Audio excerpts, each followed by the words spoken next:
বিসমিল্লাহির রহমানির রহিম। প্রিয় অষ্টম শ্রেণীর শিক্ষার্থীবৃন্দু, তোমরা সবাই সুস্থ আছো, ভালো আছো, নিরাপদে আছো। আজকে আমি তোমাদের বাংলাদেশ বিশ্ব পরিচয়ের চতুর্থ অধ্যায় নিয়ে আলোচনা করবো। চতুর্থ অধ্যায় পার্ট 1, 2 ও 3। আজকে এই অধ্যায় তিনটে পার্ট আছে, আমি তিনটে পার্ট নিয়ে আজকে আলোচনা করবো। দেখো, চতুর্থ অধ্যায় ঔপনিবেশিক যুগের প্রত্নতাত্ত্বিক ঐতিহ্য।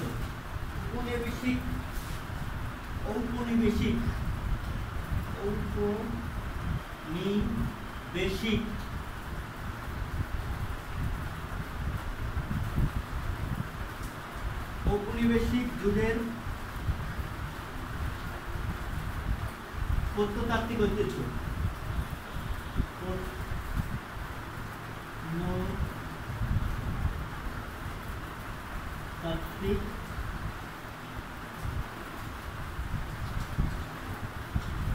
প্রত্নতাত্ত্বিক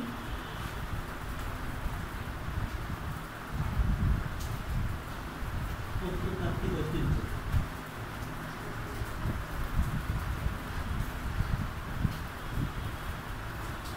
তাহলে এটা নিয়ে আজকে দেখো পার্ট 1, ঢাকা শহরের প্রত্নতাত্ত্বিক। এখন দেখো এখানে যে বাংলাদেশে প্রায় 200 বছরের ইংরেজ শাসনামল অর্থাৎ 1757 সাল থেকে 1947 সাল পর্যন্ত ঔপনিবেশিক যুগের পরিচিত। ইংরেজ আমলে এদেশে বাংলাদেশে অনেক জমিদার বাড়ি, বণিকদের আবাসিক ভবন, অফিস আদালত ভবন, রেল স্টেশন, শিক্ষা প্রতিষ্ঠান, অন্যান্য স্থাপত্য তৈরি হয়েছিল।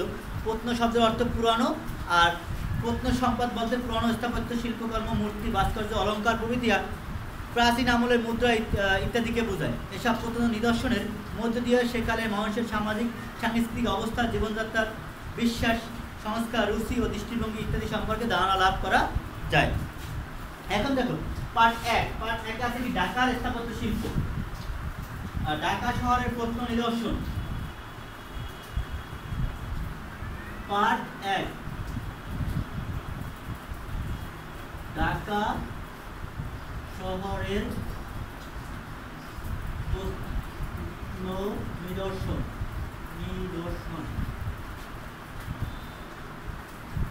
ঢাকা শহরের প্রত্ন নিদর্শন। এখন দেখো প্রত্নতত্ত্ব নিদর্শন, ঢাকা শহরে কি কি প্রত্নতত্ত্ব নিদর্শন রয়েছে। ঔপনিবেশিক যুগে ঢাকার স্থাপত্যকর্মের মধ্যে রয়েছে বেশ কয়েকটি মসজিদ, মন্দির, গির্জা। ঢাকার মসজিদগুলো মোগল স্থাপত্য রীতিতে তৈরি। ঢাকার ওই প্রাচীনকালে যেগুলো মোগল স্থাপত্য রীতিতে তৈরি হয়েছে, তবে এর সঙ্গে কিছুটা ইউরোপীয় রীতিও যোগ হয়েছে। 19 শতকে তৈরি ঢাকার উল্লেখযোগ্য মসজিদের মধ্যে লালবাগ, হরনাথ ঘোষ রোড মসজিদ, লক্ষ্মীবাজার মসজিদ, সূত্রাপুরে কলুটোলা জামে মসজিদ, চেরারাম দেউরি মসজিদ, কায়াতটুলি মসজিদ, সূত্রাপুরে সীতারা বেগম মসজিদ।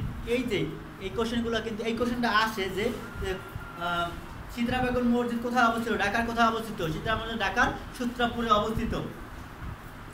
এগুলো নির্মাণকাল ও বিচিত্র কারুকাজ চিত্রকর্ষক।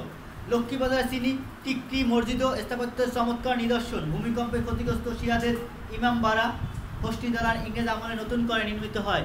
অর্থাৎ ভূমিকম্পে ক্ষতিগ্রস্ত শিয়াদের ইমামবাড়া এবং হোস্টি দালান হোস্টি দালান ইংরেজরা আমলে আবার নতুন করে নির্মিত করা হয়।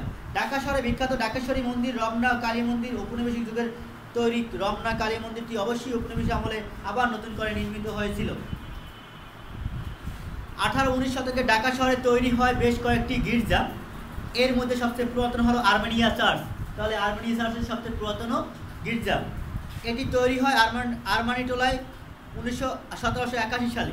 19 শতকে ঢাকায় নির্মিত হয় সেন্ট টমাস অ্যাঙ্কলিঙ্কার গির্জা ও হলি ক্রস গির্জা। অর্থাৎ 19 শতকে ঢাকায় অ্যাঙ্কলিঙ্কার কান গির্জা এবং হলি ক্রস গির্জা তৈরি হয়। এছাড়া ঢাকার পুরাতন স্থাপত্যের মধ্যে রয়েছে সদরঘাট এলাকার জগন্নাথ বিশ্ববিদ্যালয়ের পাশে অবস্থিত বাহাদুর শাহ পার্ক। 19 শতকের মাঝামাঝি ঢাকার নবাব আব্দুল গনি এই পার্ক তৈরি করে ব্রিটেনের রানী ভিক্টোরিয়ার নামে এর নামকরণ করা হয়। অর্থাৎ এটার প্রথমে নামকরণ ছিল এটা আন্টাগড় ময়দান, এরপরে বাহাদুর শাহ পার্ক। এর আগে এই জায়গাটির নাম ছিল আন্টাগড় ময়দান। আন্টাগড় ময়দানের নামের সঙ্গে জড়িয়ে আছে 1857 সালে প্রথম ভারতীয় স্বাধীনতা যুদ্ধের ইতিহাস। 1857 সালে ব্রিটিশ সেনাবাহিনী এদেশীয় সৈন্যরা ইংরেজদের বিরুদ্ধে বিদ্রোহ করে স্বাধীনতা যুদ্ধ শুরু করেন। ইংরেজরা একে বলে সিপাহী বিদ্রোহ। এই সিপাহী বিদ্রোহের ফলে সিপাহী বিদ্রোহীদের হত্যা করা হয় এই আন্টাগড় ময়দানে বসে। যুদ্ধে বাহাদুর সৈন্যরা জিততে পারেনি। বিদ্রোহ সৈন্যদের দ্বারা ঢাকায় ইংরেজদের হাতে বন্দী হয়। তারা ইংরেজরা এই আন্টাগড় ময়দানে গাছের সঙ্গে ঝুলিয়ে ফাঁসি দেওয়া হয়। এই ঘটনার ঠিক 100 বছর পর 1957 সালে স্বাধীনতার জন্য জীবনদানকারী সৈনিকদের স্মৃতিতে এখানে একটি স্মৃতিস্তম্ভ নির্মিত হয়। ভারতবর্ষের শেষ মুঘল সম্রাট বাহাদুর শাহ জাফরের নামে এই পার্কটি নামকরণ করা হয় বাহাদুর শাহ পার্ক। তাহলে কত সালে? 1957 সালে এখানে নতুন করে জীবনদানকারী সৈনিকদের একটি স্মৃতিস্তম্ভ হয় এবং নামকরণ করা হয় ভারতবর্ষের স্বাধীন সুলতানের নামকরণ হয় বাহাদুর শাহ পার্ক নামে। ঢাকার প্রাচীন স্থাপত্য কীর্তির আরেকটি বিখ্যাত নিদর্শন বুড়িগঙ্গার তীরে ঢাকার নবাবদের তৈরি প্রাসাদ আহসান মঞ্জিল। এছাড়া জমিদার বণিকদের তৈরি পুরানো ঢাকার রূপলাল হাউস, রোজ গার্ডেন চমৎকার স্থাপত্য কর্ম। অফিস বাড়ি হিসেবে ঢাকায় যেসব ভবন তৈরি হয়েছে তার মধ্যে সুন্দর হচ্ছে কার্জন হল, বর্তমানে ঢাকা বিশ্ববিদ্যালয় যেটা অবস্থান করছে। ইংরেজ আমলে তৈরি এই ভবনটি বহুকাল ধরে ঢাকা বিশ্ববিদ্যালয় বিজ্ঞান অনুষদের অংশ।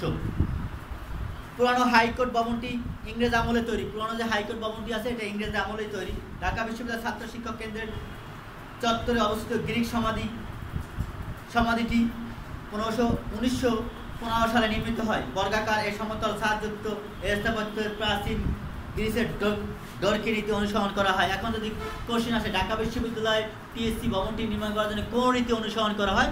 ডরকি রীতি অনুসরণ করা হয়। এরপর দেখো পার্ট 2, ঢাকার বাইরের প্রত্নতত্ত্ব নিদর্শন। পার্ট 2, ঢাকার বাইরের প্রত্ন নিদর্শন।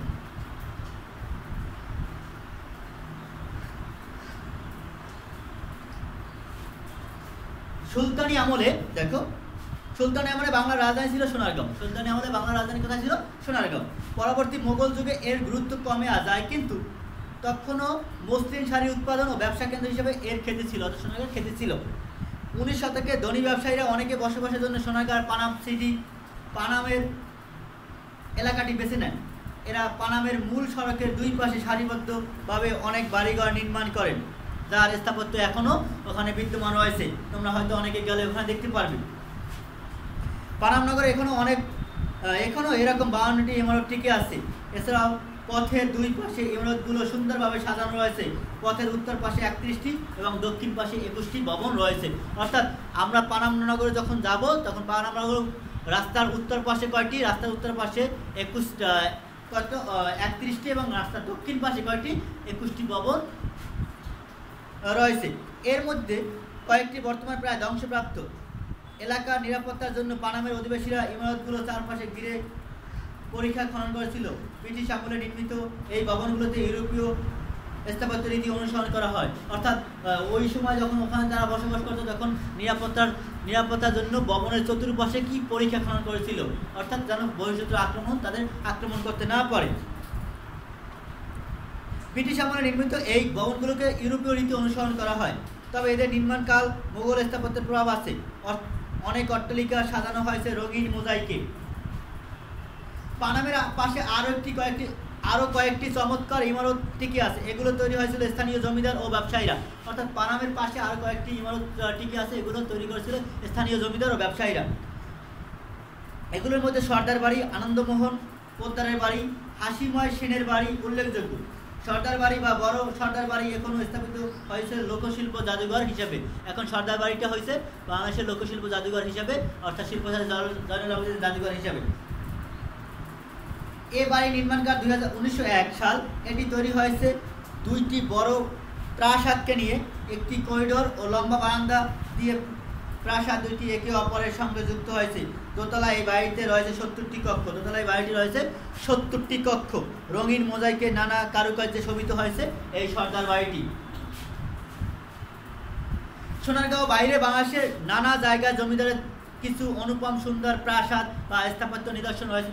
সোনারগাঁওর বাইরেও আরও অনেক জায়গায় জমিদারদের বিভিন্ন ধরনের প্রাসাদ রয়েছে, যারা বসবাস করতো তাদের।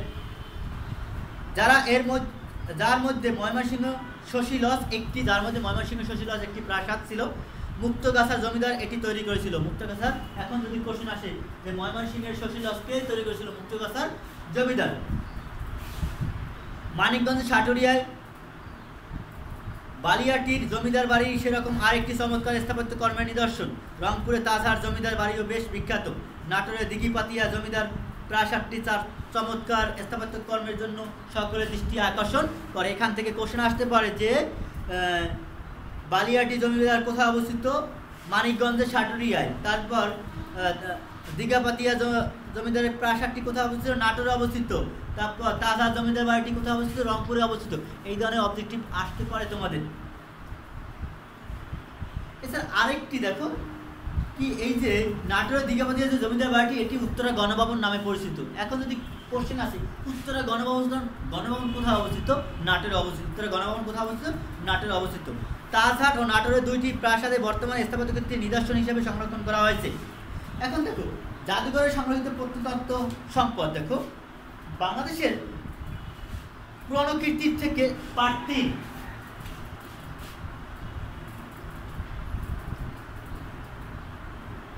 জাদুঘরে সংরক্ষিত প্রত্ন সম্পদ।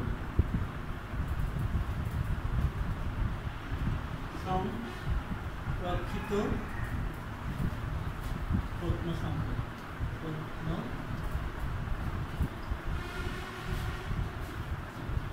বাংলাদেশের পুরানো কীর্তিগুলো থেকে পাওয়া অনেক প্রত্ন নিদর্শন জাদুঘরে সংরক্ষণ ও প্রদর্শন করা হয়েছে। অর্থাৎ পুরানো থেকে প্রাচীনকাল থেকে যে সম্পদগুলো পাওয়া গেছে এগুলো জাদুঘরে স্থান পেয়েছে, সংরক্ষণ করা হয়েছে। এসব প্রত্ন সম্পদ দেখে দেশের পুরানো ইতিহাস ঐতিহ্য সম্পর্কে ধারণা লাভ করে। অর্থাৎ এসব প্রত্ন সম্পদ দেখে আমাদের এই প্রজন্ম পরবর্তী প্রজন্ম ধারণা লাভ করতে পারবে। ঢাকার রয়েছে আমাদের জাতীয় জাদুঘর। এছাড়া নানা প্রত্নস্থলে জাদুঘরে রয়েছে প্রচুর প্রত্ন সম্পদ। বাংলাদেশের জাতীয় জাদুঘরের গ্যালারিতে সারা দেশে প্রত্ন নিদর্শনের সঙ্গে প্রদর্শন করা হয়েছে বাংলার নবাব, জমিদার ও ইংরেজ শাসনকালে বেশ কিছু প্রত্ন সম্পদ। এর মধ্যে উল্লেখযোগ্য হচ্ছে দিনাজপুরের মহারাজের ব্যবহার করা দ্রব্য, হাতির দাঁতের কারুকাজ করা শিল্পদ্রব্য। এর মধ্যে বিভিন্ন জমিদার, বিভিন্ন মহারাজের ব্যবহার করা জিনিসপত্র, হাতির দাঁতের বিভিন্ন কারুকাজ কর্ম শিল্প, তারপর হাতির দাঁতের চিরুনি, হাতির দাঁতের বিভিন্ন ধরনের, এরপর বিভিন্ন মসলিন কাপড়ের নিদর্শন, শিল্পদ্রব্য। বলদার জমিদারের নরেন্দ্র নারায়ণ রায় চৌধুরীর সংগ্রহ থেকে আনা পোশাক, হাতির দাঁতে নানা রকম কারুকাজ করা দ্রব্য, ডাল ও তলোয়ার। এছাড়াও এখানে রাখা হয়েছে নাটোরের দিঘাপতিয়া জমিদারদের ব্যবহার করা দ্রব্য, পোশাক, ডাল, তলোয়ার, সিংহাসন, ঢাকার নবাবদের ব্যবহার করা কারুকাজ খচিত পোশাক ও জিনিসপত্র। অর্থাৎ এই সংগ্রহগারে বিভিন্ন জমিদার, বিভিন্ন প্রাচীনকালে যেসব জমিদার ব্যবসায়ী ছিল, যেসব সম্রাট ছিল, তাদের ব্যবহার করা জিনিসপত্র এখানে স্থান পেয়েছে। কোনো আঞ্চলিক জাদুঘরের সংগ্রহশালা নানা প্রত্ন নিদর্শনের প্রদর্শনের জন্য রাখা হয়েছে। অধিক সংখ্যক সংগ্রহশালায় জমিদারদের পুরনো প্রাসাদে অবস্থিত। জমিদারদের ব্যবহার করা নানা দ্রব্য, তাদের সংগ্রহ করা প্রত্ন সেখানে প্রদর্শন করা হয়। অর্থাৎ বিভিন্ন জায়গায় যেসব সংগ্রহগার রয়েছে সেসব ওইসব জমিদারদের ব্যবহার করা জিনিসপত্র, ওইসব জমিদারদের যেসব জিনিসপত্র তারা ব্যবহার করতো, যেসব জিনিসপত্র দিয়ে তারা যুদ্ধ করত, এইসব জনতন্ত্র, যেসব তাদের প্রসাধনী, তাদের খাট, পালঙ্ক, এইগুলো তারা ওইখানে সংরক্ষিত করা হয়েছে। বর্তমানে ঢাকার আহসান মঞ্জিল একটি জাদুঘর। ঢাকার আহসান মঞ্জিল এই যে নদীর পাড়ে, বুড়িগঙ্গা নদীর পাড়ে একটা জাদুঘর। আহসান মঞ্জিল জাদুঘরে ঢাকার নবাবদের পোশাক, খাট, পালঙ্ক, চেয়ার, সোফা, অলঙ্কার, আলোকচিত্র স্থান পেয়েছে। এখানে ওই সময় ঢাকার নবাবদের পোশাক, তারপর খাট, পালঙ্ক, চেয়ার, বিভিন্ন ধরনের জিনিসপত্র ওখানে স্থান পেয়েছে। ময়মনসিংহ জাদুঘরে প্রতিষ্ঠিত হয়েছে 1969 সালে। এখন যদি কোশ্চেন আছে ময়মনসিংহ জাদুঘর প্রতিষ্ঠিত কয় সালে? 1969 সালে। বৃহত্তম ময়মনসিংহ জমিদারদের ব্যবহার করা এই জিনিসপত্র এখানে স্থান পেয়েছে। বৃহত্তম ময়মনসিংহ জমিদারদের ব্যবহার করা জিনিসপত্র এখানে স্থান পেয়েছে। মুক্তগাছার জমিদারের প্রত্ন সম্পদ ময়মনসিংহ জাদুঘরে সংরক্ষণ ও প্রদর্শন করা হয়। মুক্তগাছার জমিদারদের প্রত্ন সম্পদ ময়মনসিংহ জাদুঘরে সংরক্ষণ ও প্রদর্শন করা হয়। এগুলোর মধ্যে উল্লেখযোগ্য হচ্ছে পাথরের ফুলদানি, কম্পাস, গড়ি, অলঙ্কার, মৃৎপাত্রের পাত্র, কাপড় বোনা যন্ত্র, লোহার সিন্দুক, খেলার সরঞ্জাম, সরস্বতী ও বিষ্ণু মূর্তি, বাঘ, ড্রাগন, বন্য, ষাঁড়, হরিণের মাথা, সোফা সেট, ইটালির তৈরি মূর্তি ইত্যাদি। অর্থাৎ এখানে এই যে মুক্তগাছা বিভিন্ন জমিদাররা যেসব জিনিস ব্যবহার করতো, যেসব জিনিস নিয়ে তারা যুদ্ধ করতো, যেসব জিনিস ব্যবহার করতেন, এর মধ্যে ফুলদানি, গড়ি, অলঙ্কার, তারপর কাপড় বোনা যন্ত্র, সিন্দুক, খেলার সরঞ্জাম ইত্যাদি, সরস্বতী মূর্তি, তারপর বিভিন্ন ধরনের হরিণের মাথা, সোফা সেট ইত্যাদি ইতালির মূর্তি, এগুলো এখানে সংরক্ষণ করা হয়েছে। বর্তমানে রংপুরে তাজহাট জমিদার প্রাসাদটি একটি জাদুঘর। বর্তমানে রংপুরে তাজহাট প্রাসাদটি রয়েছে, এটাও একটা জাদুঘর হিসেবে জাদুঘর হিসেবে রয়েছে। এখানে উত্তরবঙ্গের প্রত্ন নিদর্শনের সঙ্গে তাছাড়া জমিদারের ব্যবহার করা দ্রব্য সামগ্রী, সংস্কৃতি, আরবি ভাষায় লেখা পাণ্ডুলিপি স্থান পেয়েছে। এখানে উত্তরবঙ্গে যারা জমিদার ছিলেন এবং তাছাড়া জমিদারদের যেসব ব্যবহার করা জিনিসপত্র সামগ্রী, সংস্কৃতি, আরবি ভাষায় লেখা পাণ্ডুলিপিও এখানে স্থান পেয়েছে।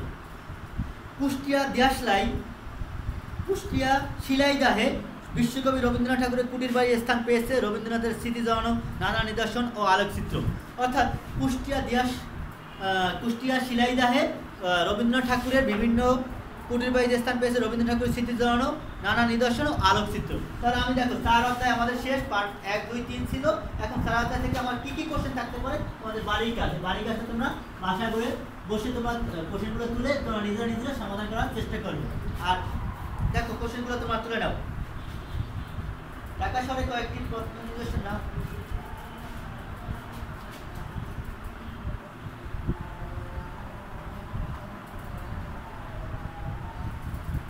প্রত্ন নিদর্শন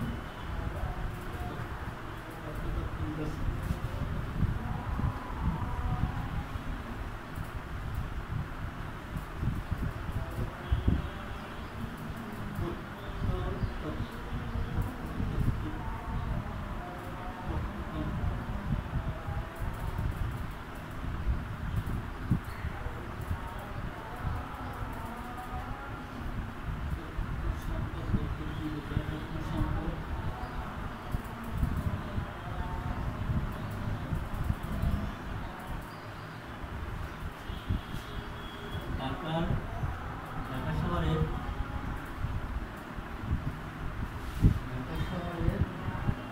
কয়েকটি প্রধান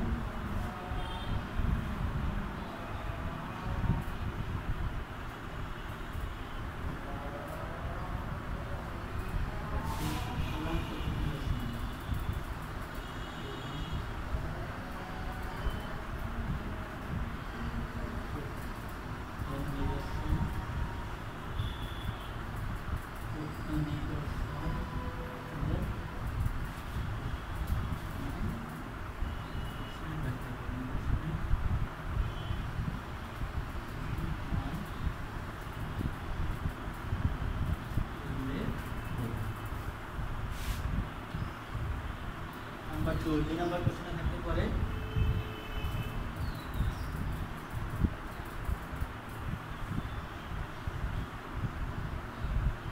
ঢাকার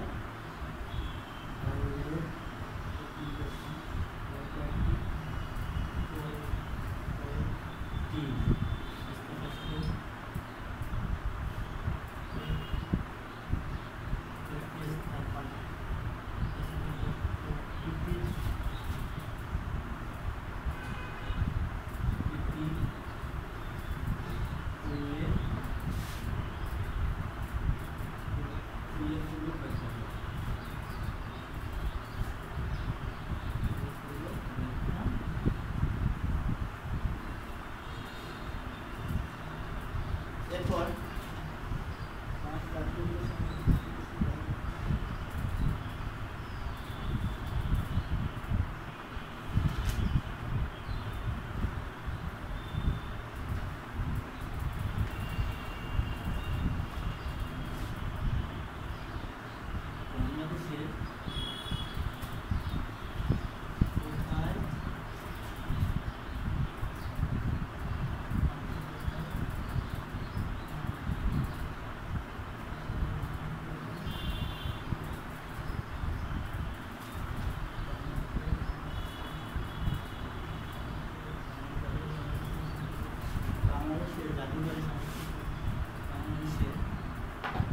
বাংলাদেশের জাদুঘরে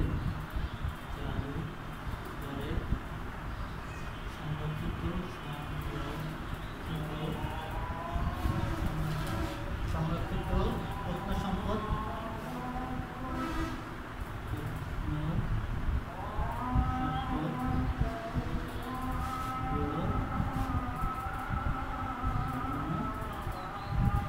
এখন দেখ এখানে এই যে লাস্ট করে বাংলাদেশের জাদুঘরের সংরক্ষিত প্রত্ন সম্পদগুলো এই কোশ্চেনটা করতে হলে তোমার এই যে পার্ট 3 এর বাংলাদেশের কোথায় কোথায় জাদুঘর আছে, কোথায় কোথায় কোন ধরনের সম্পদ রয়েছে, এটার কিন্তু সম্পূর্ণটা ব্যাখ্যা দিতে হবে।